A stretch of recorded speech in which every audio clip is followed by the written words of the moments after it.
इन high school class 8th। अब पिछले lesson में हमने छठे 6 लेसन करा था उसका सिविक्स का। आज हम करेंगे आज हास्यकरण की समझ। हास्यकरण क्या होता है, पहले तो ये समझने वाली बात होती है कि हास्यकरण क्या होता है। हास्यकरण होता है कि जो आप हास्य मतलब होता है कि किनारे या हास्य पर जो अलग सी कोई चीज़ होती है, ठीक है। ऐसे व्यक्ति जो केंद्रों में नहीं रहते, या जैसे आप एग्जाम्पल्स के लिए जैसे कि आपके इसमें एक समझाया गया है कि जैसे कुछ कॉपी होती है आपकी लिखने की, उसमें जो जिस चीज़ पर आप लिखते नहीं है, यानी लाइनिंग होती है उन लाइनों पर लिखते हैं, परंतु उससे ऊपर जो खाली स्थान होता है यानी कोरा कागज़ होता है, वो क्या होता है, हास्य होता है। यानी कि उस कागज़ को क्या मान लिया जाता है, हास्य मान लिया जाता है। तो हास्यकरण होता है कि हास्यकरण का मीनिंग होता है कि किसी जिसे किनारे या हास्य से अलग कर दिया जाए, यानी किसी चीज़ को उससे अलग कर दिया जाए। अगर आप खेल नहीं खेलते तो ज़्यादातर बच्चे खेलना चाहते हैं, अगर आपको पहनावा अलग है तरह तो गुंजाइश बढ़ जाएगी, ठीक है।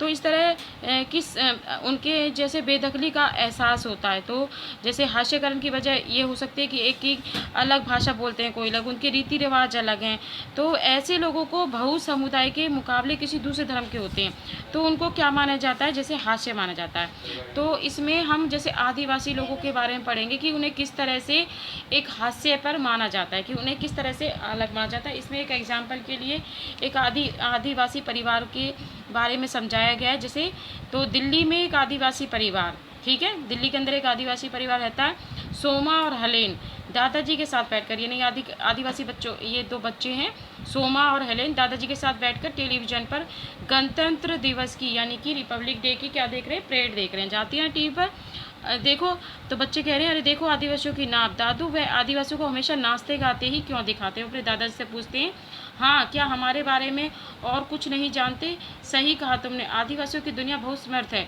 ज़्यादातर लोगों को इस बात का कुछ पता नहीं है। जब हम तुम्हारी उम्र का था तो उड़ीसा में हमारे गांव बहुत खूबसूरत हुआ करता था, हमें अपनी ज़रूरत की सारी चीज़ें अपनी ज़मीन और जंगलों से मिल जाती थी। कौन बता रहे हैं, उसके दादा बता रहे हैं। हम अभी अपनी धरती, जंगलों और नदियों की बहुत कदर करते थे, तभी अचानक हमें बताया गया कि हाँ जंगल हमारे नहीं हैं। वन विभाग के जो अफसर थे और ठेकेदारों ने बहुत सारा जो सारा जंगल था वो साफ कर डाला। अगर हम जंगलों को बचाते तो हमारी पिटाई कर दी जाती थी। इस अदालत में हमें अदालत में घसीटा जाता, न तो वकील मिलता और न ही हमसे मुकदमा लड़ सकते थे।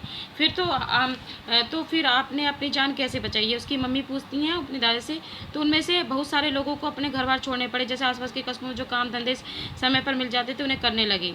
फिर उन्होंने अपने जंगल छोड़ दिए थे। फिर अक्सर आए, उन्होंने कहा कि हमारे ज़मीन के नीचे लोहे के भंडार हैं, उसे निकालना चाहते हैं। उन्होंने बड़े बड़े वादे किए, कहते थे कि अगर हम अपनी ज़मीन उन्हें बेच देंगे तो नौकरी पैसा देंगे। कुछ गांव वाले बहुत खुश हुए, कुछ को लगता था कि जिससे हमारी ज़िंदगी तबाह हो जाएगी।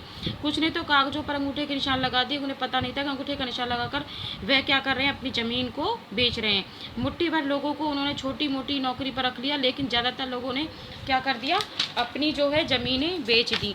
तब उन्होंने हमारे साथ मारपीट शुरू कर दी, हमें तरह तरह से धमकाने लगे। आखिरकार उन्होंने सबको अपनी पुरखों की ज़मीन बेचने और छोड़ने के लिए क्या कर दिया, विवश कर दिया। हमारी पूरी जीवन शैली जो है रातों रात नामो निशान मिट गई। तो हमारी ज़मीन पर उसका 30 एकड़ ज़मीन के बदले ठेकेदार से हमें बहुत थोड़ा सा पैसा मिला। हमें अपने ज़्यादातर दोस्तों के साथ फिर कभी नहीं मिल पाए। शहर में वे पैसे मुश्किल से थोड़े दिन चले, हमारे पास रोजी रोटी का कोई साधन नहीं था। सब हम किराए पर एक कमरे के मकान में रहने लगे। अपनी बेखौफ ज़िंदगी, उस खुले माहौल की बहुत याद आती थी। कुछ साल बाद तुम्हारे पिताजी को दिल्ली में नौकरी मिल गई और हम यहाँ पर चले आए। वह बड़ी कठिनाई से भरे दिन थे, इसलिए तुम दोनों को हम कई साल तक स्कूल नहीं भेज पाए।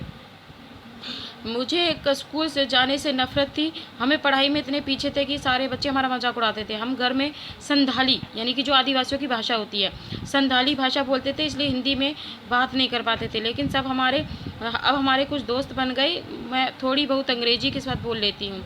काश हम अपने दोस्तों को अपना गांव बर्बाद होने से दिखा सकते। तुम लोग अभी भी उन्हें अपने गांव के बारे में बता सकती हो, इससे बहुत कुछ सीख सकते हैं। एक दिन अपनी यानी कि आदिवासियों की कहानी पर एक फ़िल्म बनाऊंगी। ये कौन कहती है, उनकी माँ कहती है। तो आपने पढ़ा कि जो किस तरह से जो दादू हैं, उड़ीसा का अपना गांव छोड़ना पड़ा था। दादू की कहानी जो है, इसी तरह से हमारे जो लाखों लोग हैं वो आदिवासियों की कहानी है, ठीक है, कि किस तरह से वो अपने जंगल में किस तरह से जीवन व्यतीत करते थे और किस तरह से उनकी ज़मीनें छीन ली गई थी। तो इन लोगों के क्या है, इन लोगों के रीति रिवाज, भाषा, पहनावा, ये सब लोगों ने कर, इन लोगों को क्या है, इन लोगों को माना जाता है हास्यकरण पर। तो ये होता है हास्यकरण। समझ में आया? तो अब जैसे यहाँ पर पढ़ेंगे कि आदिवासी लोग कौन है। आदिवासी शब्द का मतलब होता है मूल निवासी। क्या होता है? मूल निवासी। ऐसे समुदाय जो जंगलों के साथ जीते हुए हैं, तो आज भी उसी तरह से जी रहे हैं। जैसे भारत की लगभग 8% जो आबादी है वो आदिवासियों की है। जो जो जहाँ पर जैसे आपके जमदेशपुर, रघुगोला, उड़ीसा, बकारो, भिलाई का नाम सुना होगा। ये सब यहाँ पर सारे जो है आदिवासी रहते थे। छत्तीसगढ़, झारखंड, मध्य प्रदेश, उड़ीसा, महाराष्ट्र, राजस्थान, आंध्र प्रदेश, पश्चिमी बंगाल, अरुणाचल प्रदेश, मेघालय, मिजोरम, नागालैंड, त्रिपुरा आदि आदिवासियों की संख्या काफ़ी थी। अकेले उड़ीसा में ही 60 से ज़्यादा अलग अलग जनजातीय समुदाय थी। यानी कि इन आदिवासियों की अलग अलग क्या थी, अपनी जो है जातियाँ होती थी, क्योंकि उनके भीतर ऊंच नीच का फ़र्क बहुत कम होता है। इसी वजह से ये जो समुदाय जाति वर्ण आधारित समुदाय राजाओं के शासन रहने वाले समुदायों से बिल्कुल अलग होते थे। आदिवासियों के जो बहुत सारे जनजातीय धर्म होते थे, उनके धर्म इस्लाम, हिंदू, ईसाई आदि धर्मों से बिल्कुल अलग थे। वह अक्सर अपने पुरखों यानी कि जो उनके पूर्वज थे कि गांव की प्रकृति यानी कि जो प्रकृति है और उन आदि की पशु, नदी पर आत्माएं, यह विभिन्न स्थानों से जुड़ी होती थी। ये अक्सर गांव की सीमा के भीतर निर्धारित लता कुंजों की पूजा करते थे। ये लोग क्या करते थे, जो प्रकृति है उसकी पूजा करते थे। आदिवासी अपने आसपास के बौद्ध और ईसाई आदि धर्मों वैशाक्त, वैष्णव भक्ति और पंथों से प्रभावित होते थे। लेकिन यह सच है कि आदिवासियों के धर्मों का आसपास साम्राज्य में प्रचलित धर्मों पर भी असर पड़ा। उड़ीसा का जो जगन्नाथ और बंगाल में असम की शक्ति और तांत्रिक परंपरा इसी का उदाहरण है। 19वीं सदी में क्या हुआ, बहुत सारे आदिवासियों ने ईसाई धर्म अपना लिया। आदिवासियों की जो भाषाएं रही हैं उनमें से ज़्यादातर संस्कृत है, ठीक है। उतनी पुरानी भाषाओं में बांग्ला जैसी मुख्य धारा की भारतीय भाषाओं के गहरे तौर प्रभावित किया है। इनमें जो संथाली बोलने वाली सबसे ज़्यादा ही है। अपनी पत्र पत्रिकाएं निकलती हैं, तो इंटरनेट पर इनकी पत्रिकाएं भी मौजूद हैं, ठीक है। तो आपने इसमें पढ़ा कि आदिवासी कौन है और हास्यकरण पर का है। नेक्स्ट पढ़ेंगे आदिवासी और प्रचलित छवियाँ, ठीक है। ये नेक्स्ट क्लास में पढ़ेंगे।